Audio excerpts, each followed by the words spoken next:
जब तक आप मार्केट से दूर रहते हैं, जब तक आप चीजों से दूर रहते हैं, आपको आइडिया ही नहीं होता कि एक्चुअल उस मार्केट में आपने परफॉर्म कैसे करना, उस मार्केट के क्या रूल्स एंड रेगुलेशंस हैं।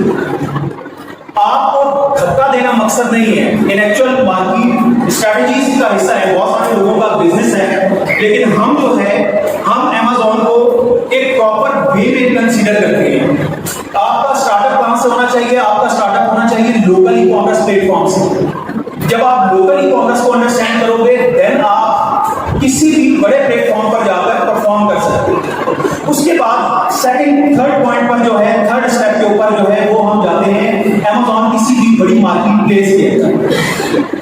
क्यों? क्योंकि Amazon मेरा या आपका बनाया हुआ नहीं है, हम वहां पर उनके डिपेंडेंट हैं, हमें उनकी पॉलिसीज को फॉलो करना है। ऐसा नहीं है कि आप अपनी मर्जी करते रहोगे। आपने जिस तरह आप अपनी वेबसाइट पर कोई चीज अपनी मर्जी से बेच रहे हो, वहां पर ऐसा कुछ नहीं। बिजनेस मॉडल्स नो डाउट बहुत आउटस्टैंडिंग है, लेकिन उसके लिए आपके पास एक इंफॉर्मेशन लेवल पर नहीं, बल्कि आपको प्रैक्टिकल लेवल के हवाले से आपको वहां पर अप्रोचेबल होना चाहिए।